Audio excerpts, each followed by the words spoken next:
Noon, dalawang bagay lang yung pinagkakaabalahan ng mga bata. Pwede kayong maglaro sa loob ng bahay at pwede rin naman kayong maglaro sa labas ng bahay. Yung mga laro dati na pwedeng laruin sa loob ng bahay, alam niyo na yon. Pwede kayong maglaro ng laruan, pwede kayong maglaro ng Game Boy, Game Boy Advance, PS1, PSP, PS2, PS3, PS4 at kung ngayon meron kang PS5, pwede na rin. Pero hindi naman applicable to sa lahat ng bata. Hindi naman kasi lahat ng bata may kakayahan ibili ng magulang ng mga ganong klase ng gadget. So yung mga bata na yon, pwede silang maglaro sa labas. Ang mga pinagkakaabalahan naman nila sa labas, pwede silang maglaro ng text, pwede silang maglaro ng pogs, pwede silang maglaro ng saranggola at kung ano-ano pa, takbuhan, mataya-taya, langit lupa at marami pang iba. Kuya Kulotski, nasa ka naman dun sa dalawa na yon? Ako, para sa akin, sasabihin ko sa inyo, naranasan ko maglaro sa loob ng bahay at naranasan ko din talaga maglaro sa labas ng bahay. Naranasan ko maglaro ng text, ng pogs, makipagbardagulan, makipaghabulan, pabahuan. Naranasan ko lahat yan. Naliligo nga ako dati sa palaisdaan, di nga lang alam ng magulang ko kasi nga, di niya ako palalabasin tuwing hapon. Ayaw ng magulang ko na pinalalabas ako ng bahay dati.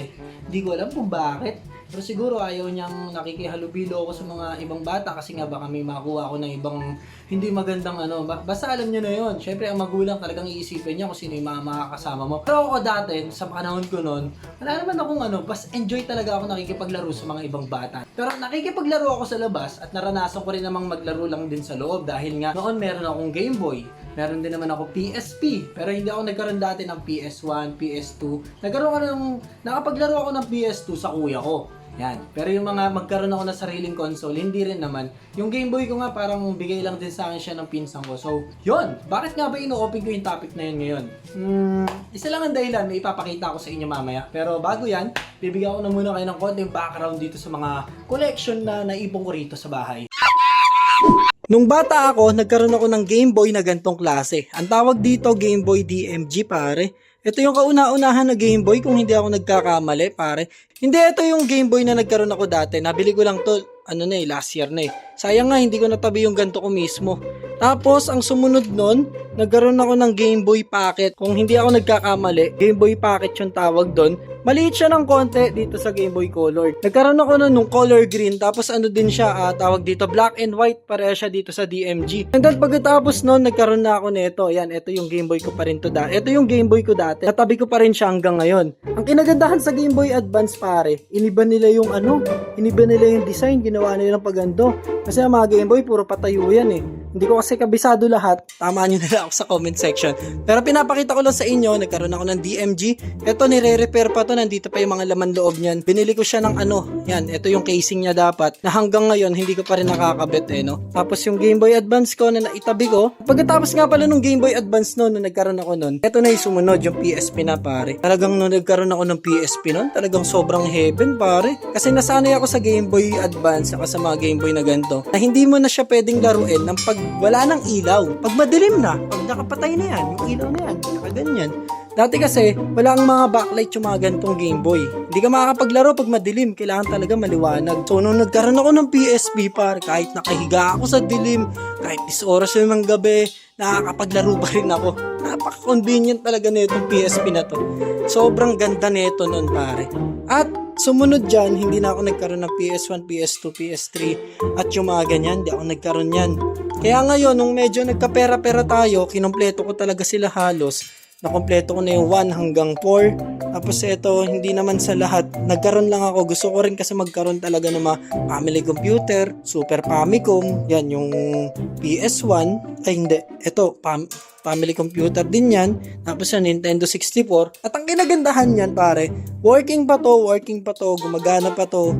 Hindi ko pa na-try to, pero tingin ko gumagana pa rin lahat yan. So, yun, yung mga nagkaroon ako dito. Pero alam nyo ba dati, hindi naman lahat ng bata nakakalaro ng ganyan. Hindi rin naman lahat ng bata nakakaranas maglaro ng Game Boy, ng PS2, ng PS4, PS3, ng PSP, hindi lahat. Kaya nga dati nung dinadala ko to nung high school ako, parang pagkakatanda ko, nung high school ako parang dalawa lang kami meron yan. Kaya lahat ng mga klase namin, talagang pag-recess o kaya uwian na, nakapaikot kami. Ang nilalaro namin dati, Tekken. Kaya may mga bata talaga na hindi talaga swinerte na makapaglaro niya. Pero ang kinagandahan nun guys, nauso naman yung mga bidyuhan. Yung mga inuhulugan ba ng piso, na kahit wala ka namang PS2 sa bahay, pwede mo pa rin maranasan laruin yung mga ganong mga ganong console. Katulad ng mga PS1, PS1, PS2, tsaka PS3. Nalalaro dati yan sa sa mga videohan, no? Nauso talaga yan. Dati daming videohan sa amin. Lahat ng mga bata nandun. Yung mga magulang naman nagagalit dahil nga yung mga perang ibinibigay nila doon sa mga anak nila, pangbaon, pambiling pagkain, nauuwi naman sa videohan. Pero para sa akin, tangina, sobrang saya talaga dati, no? Kahit magalit na yung magulang mo, makapaglaro ka lang. Kasi hindi mo naman nararanasan kasi sa inyo yan. Hindi ka naman pwede mga tuwiran sa mama mo na wala nga tayong ganyan, hindi mo naman ako mabili, tapos papagalitan mo, ay mo paglaruin dyan. Hindi ka pwedeng sumagot dati kasi palo ka talaga sa pet nun. Talagang palo ka na matindi nun. Pero ang ibig sabihin ko lang, buti na lang nauso pa yung mga videohan dati. At kahit papano, kahit wala kang hindi ka mabili ng magulang mo ng ganyang klase ng PS2, hindi ka mabili ng Game Boy, pwede ka pa rin maglaro sa labas. Yun yung kinagandahan nung videohan. At eto na nga guys, bakit ba kwento ng mga ganyan sa inyo? Dahil meron ako dito pare na isang device, pare, pinagsama-sama lahat. Parang yung binabili ko dito na Unburnic. Pero ang kinagandahan na itong device na to, nako-connect siya sa TV. Yan, very convenient. 2-player, pwede kayong maglaro. At lahat ng laro ng Game Boy, hanggang lahat, family computer, basta lahat ng mga classic, hanggang sa PS1, PS2, tsaka PS3 din ata, hindi ko kabisado. Tignan na lang natin. Papakita ko sa inyo lahat yan. Let's go! So eto na nga ang ipapakita ko sa inyo, ang aking M8 Pro Mini pare. Etong M8 Pro pare, hindi mo lang siya pwedeng gamitin sa panglaro. Pwede mo na rin siyang gamitin as Android TV pare. Pero pwede mo siyang panoorin ng Netflix, Vudu, YouTube, Prime Video, Starzy, and dami po. Hindi ko na alam kung ano to. May Google Play Music, Disney Plus, Sling, pwede ka rin mag-Spotify, tapos Showtime. Napalagay sa akin dito sponsored. Yan, galing lang talaga to sa TikTok pare. Nag-affiliate ako, tapos natuwa ako pare. Ganda no? Pwede ka na manood ng TV, pwede ka pa maglaro. Sa loob ng box na to, meron siyang game box. Pare, napakaliit lang yan, pero ang daming laman. Tapos remote control. Tapos dalawang joystick. And then yung adapter, syempre. At saka yung HDMI. Kasama na rin siyang HDMI, kaya hindi ka na mamumroblema pare. Di mo na kailangan bumili ng HDMI. Tapos kung 10K yung TV mo, nakalagay dito 10K Ultra HD. Ito hindi ko alam kung sure yung 10K talaga to, no? Nasa 4K pa lang tayo, pagkakaalam ko eh. Pero pare dito 10K na. Pero yan pare, subukan na natin, nakasetup na to doon. Tignan na natin yan. Dali lang naman i-setup. Kailangan lang attach mo yung HDMI mo sa TV. Tapos kailangan syempre may internet. And then pwede ka na mag-start sa streaming, then yung mga games, pwede mo na laruin. So, ito yung pinaka-box. Yan, ito yung M8 Pro Mini. Napakaliit niya lang. And then, ito yung mga controller. Yung controller niya parang pang PS2, no? Pero ang dito, guys, ang concern ko dito is the battery lang siya. Pero okay naman. Hindi ko lang alam kung hanggang ilang oras tatagal ng battery niya. Pero para sigurong sa remote control din siguro yung consumption ng battery nito. Di ganun ka no? Di ganun kagastos. Pero parehas yan. Yan. Di battery siya. Wireless dahil na rin siya. Yan. Ito yung pinaka nagpapagana sa kanya. No? And then may kasama na rin siyang dito. May memory card. Diyan nakasave yung mga game. Kung gusto nyo magdagdag ng game, pwede din. And then ito yung remote. So saksak na natin siya. Buksan ko lang yung TV. Yun. Okay. Intro yan ng box. Sa intro yan ng box. Di ba? Napakaangas. Ano nga kayo? Request nga kayo sa akin. Dapat na ba akong gumawa ng gaming channel ko? Separate dito sa YouTube channel natin, syempre. Para puro ang gaming lang. So, mapapansin nyo, meron ditong multiple arcade machine emulator. And then dito sa baba, meron pang Game Boy Colored. And then may pang Game Boy Advance. Pang Game Boy. Capcom, CPS3, CPS2, CPS1, Super Famicom, PlayStation, pare. PSP. O diba ito laro ng mga PSP nandito sa loob. Nintendo Entertainment System. Neo Geo 7 ba yan? 7 ba to? O Neo Geo lang? Nintendo 64, Mega Drive. Ayun lang. Nintendo 64. Natin. Yun! Yan, Nintendo 64. Merong Mario Kart. Nintendo 64 ba yan? Ito, minus Astro. Charlie's Blast. Wheel of Fortune. Sa totoo lang, sa dami ng laro na yan, guys. Hindi ko na alam lahat yan eh. Bibihira lang yung mga iba ko nalalaro. Pero lahat ng mga classic games nandito. Yan natin yung Mega Drive.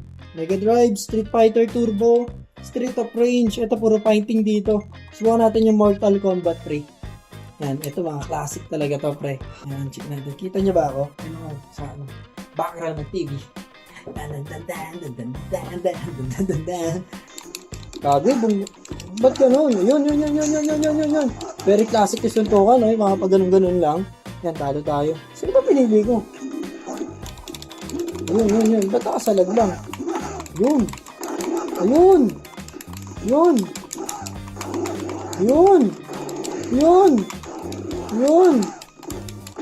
Aray, puro banat. Uy, patay ka. Atay. Atay tayo, guys. Atay, na-fatality. Talo tayo kay Jack. Fatality tayo. Tanan. Hindi nga lang ganun ka-responsive yung ano guys. Medyo parang may delay. Pero siguro sanayan lang. Or nasanay lang siguro ako sa Game Boy. Pero yung mga button niya kasi medyo delay. Ito nga po. Oh. Hindi naman pala. Ako lang ata siguro. Naninibago ako. Pero kailangan matapos natin yan. Hindi mapapahiya ako sa inyo.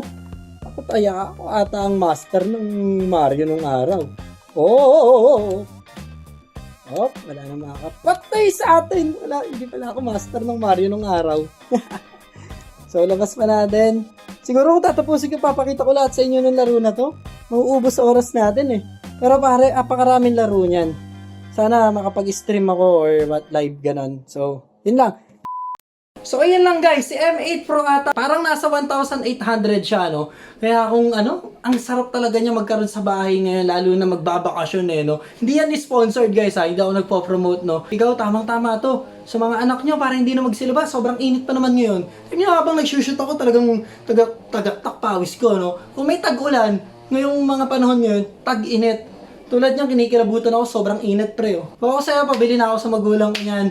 Hindi nyo na kailangan bumili ng Game Boy, hindi nyo na kailangan bumili ng PSP, PS1 hanggang PS2, hindi nyo na kailangan. Dahil doon sa M8 Pro, malalaro nyo na lahat. So guys, request kayo kung gusto nyo ng gaming channel or kahit dito sa YouTube ko, magla-live ako. Tsaka nga pala guys, pasensya lang, hindi ako masyado nakakapag-upload ha. Sobrang init kasi talaga sa labas, hindi ako labas-labas, tsaka may mga ginagawa pa tayo. So, yun lang guys, maraming salamat sa inyo. Kita-kits tayo next video. Yan, request lang kayo dito kung gusto nyo ng live streaming ng mga game natin dyan. Magla-live stream ako. Gusto ko rin yan eh, hindi ko lang mabigyan ng time eh. So, yun lang. Maraming salamat sa inyo. Let's go! Yeah! Peace! Kayo, comment nyo dyan sa baba kung anong mga gaming console yung nagkaroon nga pala kayo. Yeah! Let's go! Bye-bye!